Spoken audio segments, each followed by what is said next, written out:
ஸ்ரீசக்கர வரதாச்சாரியம் சுத்தசத்வ குருத்தமம் ஸ்ரீநிதிம் ராகவம் வந்தே அபார கருணாகரம். கவசம் கனெக்ட் நேயர்களுக்கு நமஸ்காரம். பெரியாழ்வார் திருமொழி 2ஆம் பத்து 10ஆம் திருமொழியின் 2வது பாசுரத்தை அனுபவிக்க நாம் மானசீகமாக ஆயர்பாடியை சென்று அடைகிறோம்.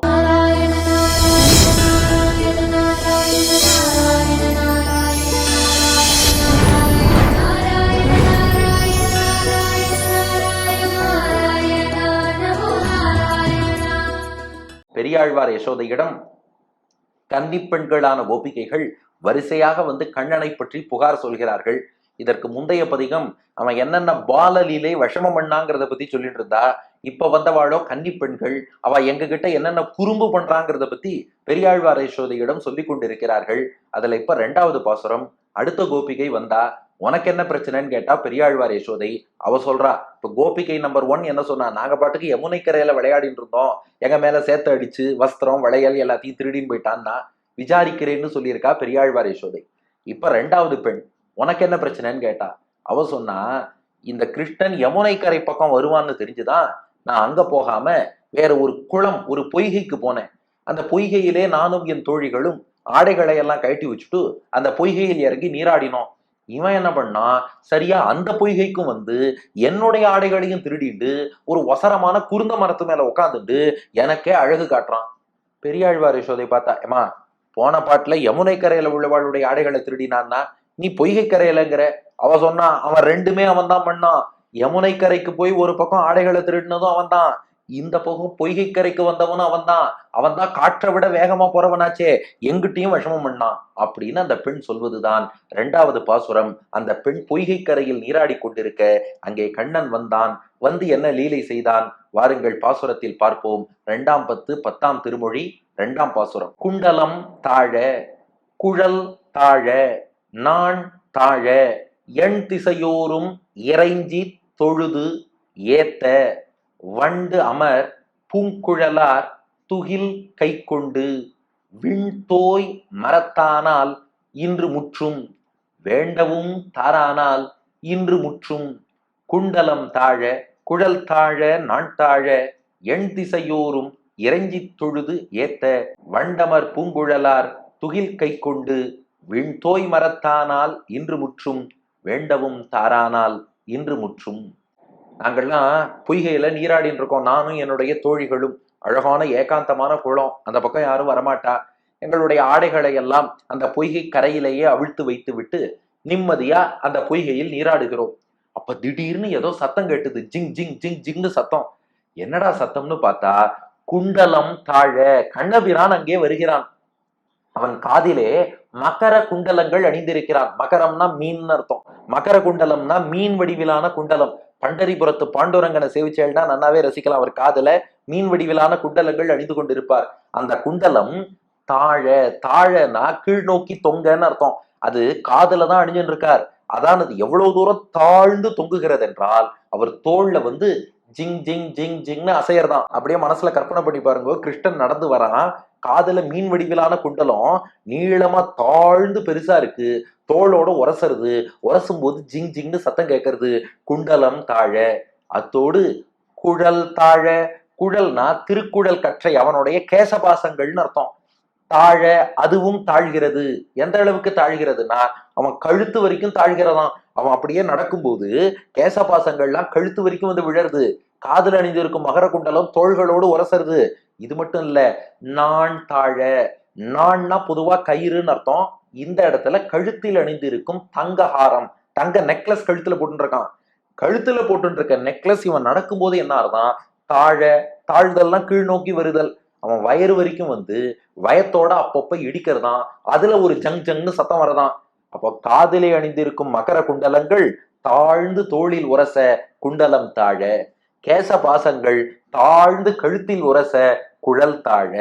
அத்தோடு கழுத்தில் அணிந்திருக்கும் தங்க நகை வயிறு வரை வந்து உரச நான் தாழ, குண்டலம் தாழ, குழல் தாழ, நான் தாழ. மகர குண்டலம் தோளிலும் கேசபாசம் கழுத்திலும் கழுத்தில் அணிந்த ஆகாரம் வயிற்றிலும் தாழ்ந்து வந்து உரச ஓ இதுதான் அந்த சத்தமா, கிருஷ்ணன் வந்திருக்கானா? அந்த பெண் சொல்றா, எங்களுக்கு ஐயோ நீராடின்னு இருக்கோமே, இங்க கிருஷ்ணன் வந்தானே அந்த உணர்வே இல்லை. ஆஹா பகவான் சர்வேஸ்வரன் வந்திருக்கான், கண்ணபிரான் வந்திருக்கான், எப்பேற்பட்ட தரிசனம், குண்டலம் தாழ குழல் தாழ நான் தாழ. அப்படியே நாங்கள் கை கூப்பி வணங்கி ரசித்துக் கொண்டிருந்தோம். நாங்க ரசிப்பது என்ன, திடீர்னு பார்த்தா தேவர்கள் முனிவர்கள்லாம் இறங்கி வந்துட்டா. கண்ணபிரான் வரக்கூடிய அந்த தோரணையை பார்த்துட்டு எண் திசையோரும் இறைஞ்சி தொழுது ஏத்த.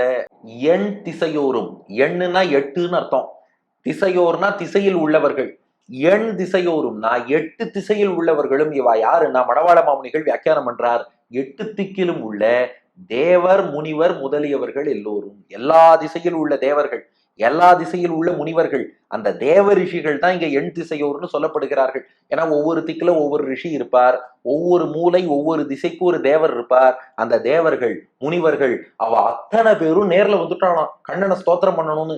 வந்து என்ன பண்ணாலாம், இறைஞ்சி தொழுது ஏத்த. இறைஞ்சுதல்னாலும் வணங்குதல்னு தான் அர்த்தம், தொழுதல்னாலும் வணங்குதல்னு தான் அர்த்தம், ஏத்துதல்னாலும் வணங்குதல் தான் அர்த்தம். ஆனா இங்க பெரியாழ்வார் வார்த்தை பாருங்க, இறைஞ்சி தொழுது ஏத்த. அப்ப இதை எப்படி அர்த்தம் பண்ணிக்கிறது? இந்த பொதுவா ஒரு பொருட் பன்மொழியும்பா தமிழ்ல, ஒரே அர்த்தத்துக்கு பல வார்த்தை. ஆனா இங்க பெரியாழ்வார் ஒரு ஆழ்ந்த அர்த்தத்துக்காகத்தான் இப்படி பயன்படுத்தி இருக்காராம். அந்த மணவாள மாமுனிகள் வியாக்கியானத்துல காட்டுறார், இறைஞ்சின்னா என்ன அர்த்தம்னா சாஷ்டாங்கமா விழுவதுன்னு அர்த்தம். இப்போ இறைஞ்சுதல் அப்படின்னா மொத்தமா நம்ம சாஷ்டாங்க நமஸ்காரம்னு சொல்றோம் இல்லையா, நம்மையே பகவான் திருவடியில அர்ப்பணித்து மொத்தமாக விழுவது, அதற்குத்தான் இறைஞ்சுதல்னு பேராம். தொழுது, தொழுது அப்படின்னா கை கூப்பி வணங்குதல்னு அர்த்தம். அந்த கை கூப்புறம் பாருங்க அஞ்சலி முத்திரை, அதற்கு தொழுதல்னு பேராம். ஏத்த, ஏத்துதல் அப்படின்னா வாயால ஸ்தோத்திரம் பண்றதுன்னு அர்த்தமா. அப்ப இறைஞ்சி என்னும் போது நான் என்னையே உன்னிடத்தில் சமர்ப்பிக்கிறேன்னு சொல்லிட்டு சாஷ்டாங்கமா அவன்கிட்ட விழுந்துட்டோம்னா அதுக்கு இறைஞ்சுதல்னு பேரு. 2 கைகளையும் கூப்பி உன்னை விட்டா கத்தியே கிடையாது நீ காப்பாத்தணும்னு வேண்டினோம்னா அதுக்கு தொழுதல்னு பேரு. வாயார அவன் புகழப்பாடி ஸ்தோத்திரம் பண்ணா ஏத்துதல்னு பேரு. அப்போ இறைஞ்சி விழும்போது எனக்கு நீதான் கத்தின்னு உணர்த்துகிறோம். அடுத்தது கை கூப்பி தொழும்போது உன்னை விட்டால் எனக்கு வேறு புகழ் இல்லை என்று சொல்கிறோம். ஏத்தி துதி செய்யும் போது அவனை மகிழ்விக்கிறோம், நம்முடைய ஆற்றாமையும் சொல்கிறோம், அவன் பெருமையும் பேசுகிறோம். ஆக வந்தார்கள், இறைஞ்சினார்கள், தொழுதார்கள், ஏத்தினார்கள், எண் திசையோரும் இறைஞ்சி தொழுது ஏத்த. எல்லாரும் எல்லாம் பண்ணிட்டு இருக்கா. நாங்களும் அந்த காட்சியை மெய்மறந்து பார்க்க, கண்ணன் நடந்து வரான், குழல் ஆடுறது, காதுல உள்ள மகர குண்டலம் ஆடுறது, கழுத்துல அணிஞ்சிரு ஹாரம் ஆடின்னு இருக்கு, இங்க தேவர்கள் விழுந்து வணங்குறா, ரிஷிகள் கை கூப்புறா, எல்லாரும் ஸ்தோத்திரம் பண்றா, பார்த்துட்டே இருந்தோம். வந்தவன் என்னடா பண்ணுவான்னு பார்த்தா, வரும்போது எல்லாம் இன்ட்ரோடக்ஷன்லாம் நல்லா தான் இருந்தது. வந்தவன் என்ன பண்ணான்னா, வண்டமர் பூங்குழலார் துகில் கை கொண்டு. இத்தனையும் பண்ணிட்டு வந்தது எதுக்குன்னா எங்களோட வஸ்திரத்தை ஆடைய திருடுறதுக்காக வந்திருக்கான். வண்டமர் பூங்குழலார், அதாவது பெண்களை குறிக்கும் வார்த்தை வண்டு. வண்டுனா உங்களுக்கே தெரியும் பி. வண்டு அமர், அமர்னா வந்து அமரக்கூடிய, வண்டு வந்து மொய்க்கக்கூடிய. பூ, பூக்களை அணிந்த. குழலார், குழல்னா கேசபாசம், அதை உடையவர்கள். வண்டு அமர் பூங்குழலார், வண்டுகள் வந்து அமர்ந்து மொய்த்து தேன் பெருகக்கூடிய வாசனை மிக்க மலர்களை அணிந்த கூந்தலை உடைய பெண்கள். அப்ப குழலார் குழலை உடைய பெண்கள், பூங்குழலார் பூச்சூடிய குழல் அணிந்த பெண்கள், அமர் பூங்குழலால் மொய்க்கக்கூடிய பூச்சூடிய கூந்தலை உடைய பெண்கள். எது மொய்க்கும்? வண்டு அமர் பூங்குழலார், வண்டு வந்து மொய்க்கும்படி வாசனை மிக்க பூக்களை கூந்தல் அணிந்த பெண்கள். அவர்களுடைய துகில், துகில்னா ஆடை, புடவைன்னு அர்த்தம். துகில் கை கொண்டு, ஆடையை கொண்டு போயிட்டான். எங்கள் ஆடைகளை எல்லாம் கரையில வச்சுட்டு நாங்க பாட்டு குடிச்சுட்டு இருக்கோம், கொண்டு போயிட்டான். என்னப்பா இது இப்படி ஆடையை கொண்டு போறியேன்னு கேட்டா, எங்கள் ஆடையை எல்லாம் எடுத்துக்கொண்ட கண்ணன் அந்த கரையில ஒரு குருந்த மரம் இருந்தது, அந்த பொய்கை கரையில கிடு கிடு கிடு கிடு கிடு கிடுன்னு அந்த குருந்த மரத்து மேல ஏறான். எப்படிப்பட்ட மரம்னா விண்தோய் மரத்தானால். விண் தோய்னா விண்ணையே தொடும்படி உயர்ந்திருக்கான். சில மரங்கள்லாம் பார்க்கும்போது இது என்னப்பா விண்ணுலகத்தையே தொட்டுடும் போல இருக்கே, ஆகாசத்தையே தொட்டுடும் போல இருக்கேம்போம். அப்படிப்பட்ட உயர்ந்த குருந்த மரம். இதுக்குன்னா ஆடையை எடுத்து பக்கத்துல நின்னா கூட நாங்க போய் குடுன்னு பிடுங்கி கொள்வோம். அவ்வளவு ஒசரமான மரத்துல போய் உட்காந்துட்டா எங்களால வாங்கவே முடியாதோ இல்லையோ. அதனால எங்களை மிரட்டுறதுக்காக துகில் கை கொண்டு எங்கள் ஆடைகளை எல்லாம் எடுத்துட்டவன் விண்தோய் மரத்தானால், விண்ணை தொடும்படி இருக்கக்கூடிய உயர்ந்த அந்த மரம், அந்த குருந்த மரம், அந்த மரத்தின் மேலே மரத்தானால், மரத்தான்னா அதிலே அமர்ந்து விட்டான்னு அர்த்தம். ஆள், அதனால் இன்று முற்றும், இன்றைக்கே நாங்க அழிஞ்சு போனோம், முடித்து போனோம். இப்படியெல்லாம் எங்களை படுத்துறானே. பெரியாழ்வார் யசோதை சொன்னா, சும்மா விளையாட்டுக்கு பண்ணியிருப்பாமா, புடவைய குடுன்னு கேட்டா கொடுத்துருவான். இவா சொன்னா ஆமா ஆமா கேட்டா எங்க கொடுத்தான், வேண்டவும் தாரானால் இன்று முற்றும். வேண்டவும், நாங்க வேண்டி வேண்டி கெஞ்சி கேட்டு பார்த்தோம். எந்த பகவானை அந்த தேவர்களும் ரிஷிகளும் ஸ்தோத்திரம் பண்ணாலோ, அவ எப்படி இறைஞ்சினார்களோ, அவ எப்படி தொழுதார்களோ, அவ எப்படி ஏத்தினார்களோ எல்லாம் நாங்களும் பண்ணோம், நாங்களும் வேண்டினோம். எவ்வளவு வேண்டினாலும் வேண்டவும் தாரானால் கொடுக்கவே மாட்டேன் அப்படின்னு முரடு புடிச்சுன்னு அவன் போய் மேல உட்கார்ந்தான். இது நியாயமா சொல்லுமா? வேண்டவும் எவ்வளவு கெஞ்சி கேட்டாலும் கொடுக்க மாட்டேங்கிறான். அதுலயும் ஒரு விஷயம் சொன்னானா, அந்த யமுனை கரையிலேருந்து ஆடையை திருடின்னு போனாலும் நீங்க வேற யார்ட்டையாவது ஆள் சொல்லி அனுப்பி வேற புடவை கொண்டு வான்னு வீட்டுல இருந்து கொண்டு வர வச்சு வேற ஆடை அணிந்து கொண்டு போய் விடுவீர்கள். ஆனா நீங்க வந்ததோ காட்டில் உள்ள ஏகாந்தமான பொய்கை, இங்க ஆள் நடமாட்டமே கிடையாது, அதனாலதான் இங்க உங்களை மாட்டிக்கொள்ளும்படியாக பண்ணிட்டேன், நானும் இங்க காவல் இருக்கேன், ஒருத்தரும் இங்க வர முடியாது, இனி நீங்க இப்படியே கிடக்க வேண்டியதான் அப்படின்னு வேற சொல்றான். இப்படி சொன்னா இன்று முற்றும் நாங்கள் அழியாமல் என்னமா செய்வது, இன்றோடு அழிய வேண்டியதான். அப்புறம் இவ கேட்டா, பெரியாழ்வார் யசோதை கேட்டாலும் அது சரிம்மா, ஆடையை அவன் எடுத்துட்டான், அந்த பக்கம் வேற யாரும் வரவும் மாட்டா, அதுக்கப்புறம் எப்படி நீங்கள் இப்போது ஆடையோடு வந்திருக்கிறீர்களே அது எப்படி வந்தேன்னு கேட்டா.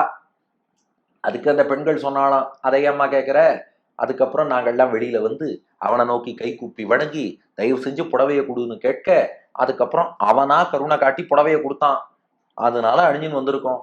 இப்படி எல்லாம் எங்களை படுத்தினான்னா நாங்க வாழ முடியுமா? உன் பிள்ளைய கேளு. பெரியாழ்வார் யசோதை சொன்னா, அதான் புடவைய திரும்ப கொடுத்துட்டானேன்னா. நன்னா இருக்கு, மேல போய் உட்காந்துட்டு புடவைய தரமாட்டேன்னு சொல்லி கை கூப்ப வச்சு என்னென்ன பாடெல்லாம் படுத்தினான், இதெல்லாம் ஏன் பண்றான்னு கொஞ்சம் கேளு. வேண்டவும் தாரானால் அட்லீஸ்ட் கேட்டதுமாவது கொடுத்துருக்கணும், வெளியில வந்து கை கூப்பி வணங்கின அப்புறம் தான் தருவேங்கிறான். நியாயமா?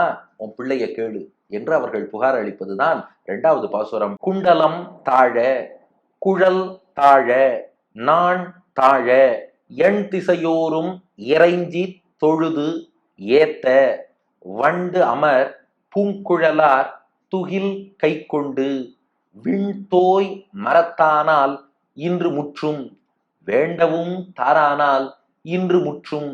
குண்டலம் தாழ, குழல் தாழ, நான் தாழ, எண் திசையோரும் இறைஞ்சி தொழுது ஏத்த, வண்டமர் பூங்குழலார் துகில் கை கொண்டு, விண்தோய் மரத்தானால் இன்று முற்றும். வேண்டவும் தாரானால் இன்று முற்றும். அவனுடைய குண்டலங்கள் தோளோடு அசையும்படி, குழல் கற்றைகள் கழுத்தோடு அசையும்படி, கழுத்தில் அணிந்த காரம் வயிற்றோடு உரசும்படி, 8 திசையிலும் தேவர்களும் முனிவர்களும் விழுந்து வணங்கி கை கூப்பி வாழ்த்து பாடும்படி நேரா வந்தான். வண்டு அமரக்கூடிய பூக்கள் சூடிய கூந்தலை உடைய பெண்களுடைய ஆடைகளையெல்லாம் எடுத்துட்டான். விண்ணை தொடும் குருந்த மர உச்சியில போய் உட்கார்ந்தான். ஆடைய திருப்பி கொடுன்னு கேட்டாலும் தரமாட்டேங்கிறான். ஐயோ நாங்கள் முடிந்து போனோம் என்பது பாட்டின் திரண்ட பொருள். அடியன் வழங்கும் ஆங்கில வடிவம். With his earrings dancing, with his hair locks dancing, with his necklace dancing, Krishna came to the banks of the pond with devas and rishis saluting him, worshipping him and praising him. That Krishna took away the dresses of women who have flowers in their hair which are frequented by bees, and he sat on the top of a huge tree. Even when we pleaded with him, he refused to give back our garments. So we are dying, we are dying என்பது இதற்கான ஆங்கில வடிவம். இனி இதற்கு அடுத்த பாசுரம். இந்த பெண்ணுகிட்ட சொன்னா பெரியாழ்வார் யசோதை, அம்மா கொஞ்சம் இரு, நான் என்னன்னு விசாரிக்கிறேன், ஏன்னா இது இந்த கிருஷ்ணனா வேற யாராவது தான் தெரியல. யமுனை கரையிலேருந்து ஒரு குரூப் வந்து இல்ல எங்கள்கிட்ட தான் வந்து ஆடைய திருடினா வளையல திருடினாங்கிறா, நீ பொய்கை கரைங்கிற, நான் என்ன நிதானமா விசாரிக்கிறேன், நீ இப்ப போயிட்டு வா, நம்ம பின்னாடி பார்ப்போம்னு அவளையும் அனுப்பி வச்சா சமாதானப்படுத்தி. அடுத்து ஒரு பெண் வந்தா, உனக்கு என்ன பிரச்சனைன்னா, இன்னொரு பொய்கை கரையில பிரச்சனைன்னா. ஏற்கனவே ஒரு யமுனை கரையாச்சு, ஒரு பொய்கை கரையாச்சு, உனக்கு எந்த பொய்கைன்னு கேட்டா. எந்த பொய்கை? அடுத்த பாசுரத்தில் காண்போம். பெரியாழ்வார் திருவடிகளே சரணம்.